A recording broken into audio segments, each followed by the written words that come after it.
नमस्कार साथियों, मैं Rahul Kumar M study point के यूट्यूब प्लेटफॉर्म में आप सभी का स्वागत करता हूं। हम लोग CGBSE क्लास 10th का अध्ययन कर रहे थे।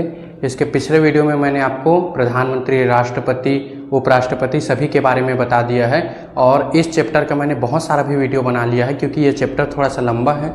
उसी क्रम में हम लोग आज प्रधानमंत्री और मंत्रिपरिषद के बारे में जानेंगे कि प्रधानमंत्री होता कौन है, प्रधानमंत्री के क्या क्या कार्य होते हैं, प्रधानमंत्री के पास क्या क्या शक्तियां हैं, मंत्रिपरिषद क्या है, मंत्रिपरिषद का गठन किस प्रकार होता है, ये हम लोग जानेंगे। ये भी काफ़ी लंबा टॉपिक है, तो जितना हमारा CG बोर्ड का क्लास 10th में दिया होगा हम लोग सिर्फ उतना अध्ययन करेंगे। तो देखते हैं प्रधानमंत्री और मंत्रिपरिषद में दिया क्या क्या है।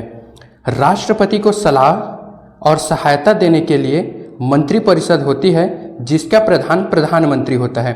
देखो, राष्ट्रपति को सलाह देने के लिए एक पद का सृजन किया जाता है जिनको प्रधानमंत्री बोला जाता है और इनके साथ में इनके सहयोग करने के लिए सभी मंत्रिपरिषद भी शामिल होता है। और राष्ट्रपति को सलाह देने के लिए एक पद होता है जिसे मैंने क्या बताया, प्रधानमंत्री बताया। तो ये जो प्रधानमंत्री है, ठीक है, ये कौन आर्टिकल नंबर 74, ठीक है, आर्टिकल नंबर 74 में एक पद का सृजन किया गया है जिसे प्रधानमंत्री कहा जाता है और यह प्रधानमंत्री का कार्य होगा राष्ट्रपति को सहायता एवं सलाह देने का। लोकसभा के बहुमत आधे से अधिक सदस्यों का समर्थन प्राप्त व्यक्ति को राष्ट्रपति प्रधानमंत्री के रूप में नियुक्त कर लेता है। देखो क्या बोल रहा है, लोकसभा के आधे से अधिक, लोकसभा में टोटल मेंबर कितने होते हैं, 545। आधे से अधिक मतलब 2 से हम लोग डिवाइड कर देंगे तो 2 एकम 2, 2 दूनी 4, 1 बच गया, 2 सत्ते 14, फिर 2 दूनी 4। यानी कि अगर किसी भी व्यक्ति को लोकसभा में 273 बहुमत प्राप्त होता है या 273 सीट अगर मिल जाता है, यानी कि 273 लोग अगर बोल देते हैं कि यह व्यक्ति प्रधानमंत्री के लिए उचित है, तो उस व्यक्ति को फिर राष्ट्रपति क्या दिलाएगा, शपथ दिलाएगा और उन व्यक्ति को प्रधानमंत्री के रूप में चुन लिया जाएगा। आगे क्या बोल रहे हैं, प्रधानमंत्री अपने मंत्रिपरिषद के सदस्यों को चुनता है जिन्हें राष्ट्रपति नियुक्त करता है। उसके बाद किन मंत्रियों को कौन कौन सा विभाग दिया जाएगा ये प्रधानमंत्री तय करता है और उन मंत्रियों को फिर राष्ट्रपति शपथ दिलाएगा। प्रधानमंत्री व्यवहारिक रूप में सर्वाधिक शक्तिशाली होता है। देखो, अगर देखा जाए तो समस्त शक्तियों का केंद्र जो है वो प्रधानमंत्री के पास ही होता है। जैसा कि हमने ऊपर पढ़ा, राष्ट्रपति प्रधानमंत्री और मंत्रिपरिषद की अनुशंसा के अनुरूप ही अपने अधिकांश अधिकारों का प्रयोग करता है। यदि राष्ट्रपति मंत्रिपरिषद की सलाह के बिना कार्य करे तो यह असंवैधानिक होगा, यानी कि राष्ट्रपति अपनी मर्जी से अपनी शक्तियों का प्रयोग नहीं करेगा। अगर वो करता है तो यह असंवैधानिक हो जाता है, यानी कि यह संविधान में नहीं लिखा है। ठीक है, अगर राष्ट्रपति को कुछ करना है तो प्रधानमंत्री और मंत्रिपरिषद के सलाह से ही करेगा। प्रधानमंत्री को लोकसभा में बहुमत प्राप्त होने के कारण विधायिका और कार्यपालिका दोनों पर नियंत्रण होता है। ठीक है, लोकसभा में क्योंकि जो प्रधानमंत्री है वो लोकसभा से जीता हुआ मेंबर है, इसी कारण कार्यपालिका और विधायिका दोनों में पकड़ किनका रहता है, प्रधानमंत्री का रहता है और नियंत्रण भी प्रधानमंत्री का ही रहता है। प्रधानमंत्री राष्ट्रपति व संसद के बीच सेतु का काम करता है। जो प्रधानमंत्री है वो किनके बीच, एक तो राष्ट्रपति और संसद, सेतु मतलब क्या हो गया, पुल, तो इन दोनों को जोड़े रखने का कार्य कौन करता है, अपना PM करता है। तो प्रधानमंत्री ही राष्ट्रपति और संसद के बीच सेतु का कार्य करता है, यही बताया गया है। लोकसभा विघटित हो जाने पर भी मंत्रिपरिषद समाप्त नहीं होती है।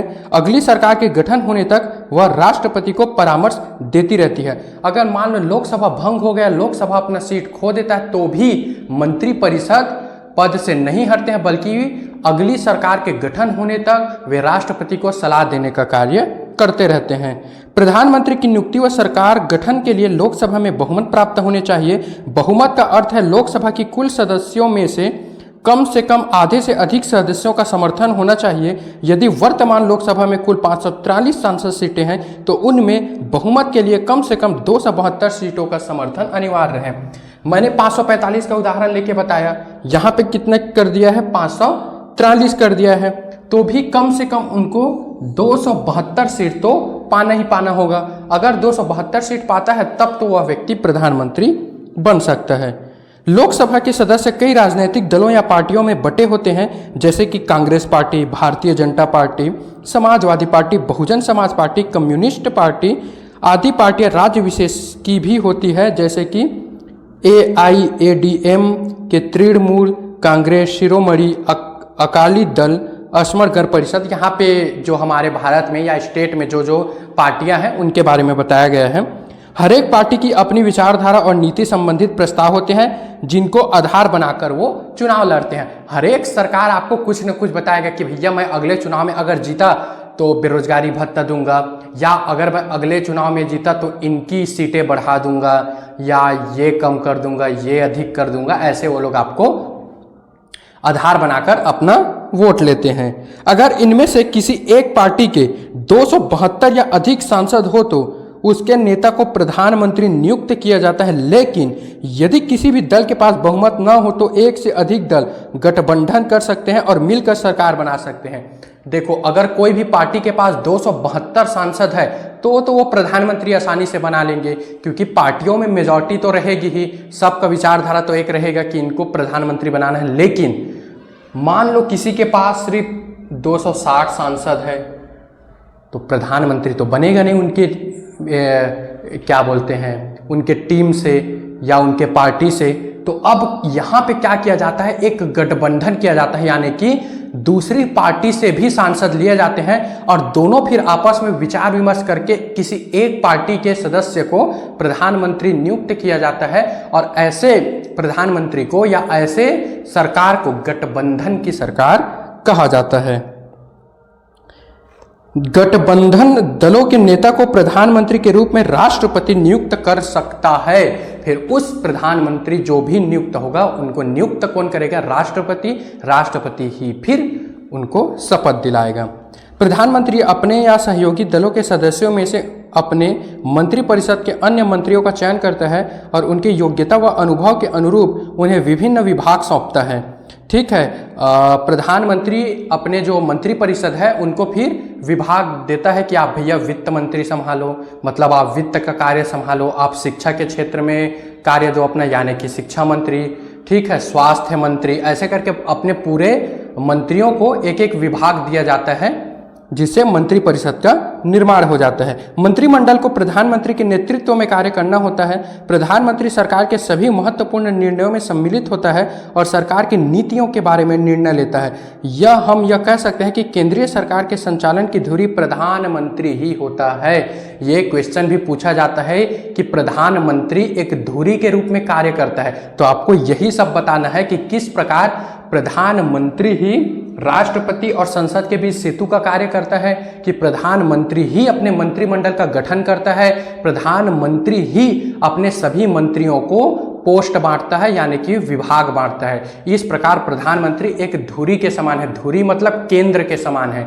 प्रधानमंत्री, देखो अगर मैं आपको समझाऊं, ये सभी क्या है, मंत्रिमंडल है, ठीक है, और इनके जो सेंटर में है, केंद्र में है, धुरी में है, वो कौन है, पीएम है। पीएम ही समस्त मंत्रियों को विभाग सौंपता है, ठीक है, तब जाके मंत्रिपरिषद, मंत्रिमंडल का गठन होता है। प्रधानमंत्री ही राष्ट्रपति और संसद के बीच सेतु का कार्य करता है, ठीक है, यानी कि समस्त शक्तियों का केंद्र भी प्रधानमंत्री के पास होता है। इसी कारण प्रधानमंत्री को एक धुरी के रूप में बताया गया है, ठीक है। यहाँ पे प्रधानमंत्री का जो इंट्रोडक्शन था कि प्रधानमंत्री कैसे क्या है, वो यहाँ पे खत्म होता है। नेक्स्ट वीडियो में हम लोग पावर ऑफ प्राइम मिनिस्टर पढ़ेंगे। पावर ऑफ प्राइम मिनिस्टर यानी कि प्रधानमंत्री का सॉरी यानी कि प्रधानमंत्री की शक्तियाँ।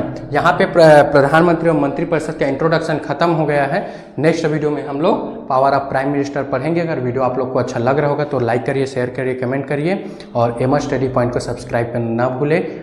आप देखते रहिए, हमारा एम रहेगा आपको क्लास 10th में अच्छे से अच्छे परसेंट के साथ पास करवाना। तब तक के लिए जय हिंद साथियों।